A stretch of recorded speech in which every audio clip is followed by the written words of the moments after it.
Good morning. The next halacha we're going to deal with is in Siman Tzadivav in the Shulchan Aruch, Siman 96. And the halacha is as follows, that when we pray our Amida, we're supposed to be as concentrated as possible, as we've already spoken about.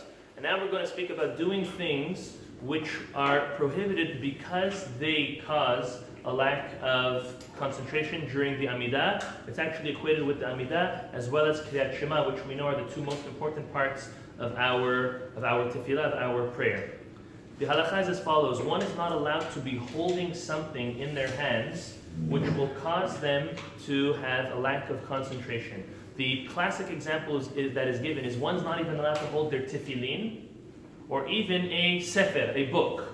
We'll speak about sidur later, but for all intents and purposes, a book that's not a sidur, one would not be allowed to hold while they're praying Amidah, as well as if there's tefillin on the table or somewhere around you, or if there's no table, one would not be allowed to be holding those tefillin. We have to remember that back in the day, and even nowadays, not always, are we so lucky as we are here this morning that we have a table in front of us when we're praying.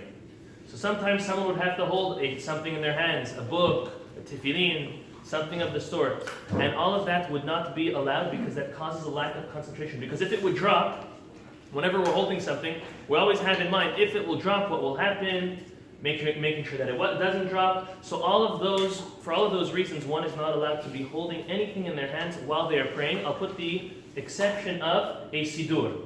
A sidur is allowed to hold while one's praying, obviously if it's open and you're using it, because if not, it's like any other book. Because on the contrary, that adds to one's concentration when they're praying, if they're following inside with the sidur for the Amidah. If someone would want to hold anything else of value, for example, food, or their cell phone, if they're not praying from it, because again, if they're praying from it, so then that becomes now your sidur, and then you're not preoccupied with, let me hold it so it doesn't fall. Anything that one would be holding that is not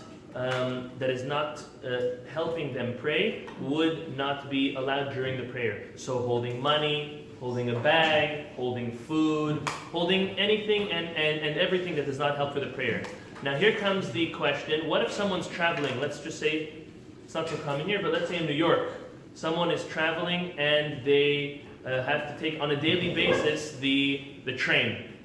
And they have to pray in the train, whether they have a minyan or no minyan. Some trains in New York actually have a set minyanim and set shiurim. The last car. But let's say that is or not the case. Or even for us, let's say when we're traveling, we're in the airport. And when we travel, if you're going to get up and you're going to pray and you're going to leave your bags, a person's not going to be thinking about the prayer. They're going to be thinking about how fast can I chas v'shalom, get rid of this prayer in order that I run back to my bags and that they are secure. In such a case, one would be allowed to either hang on to, let's say, their carry-on or anything, or let's say if they need to hold it, they're allowed to hold something in that situation because on the contrary, right now in the situation they're in, that's adding towards their concentration rather than taking away from it.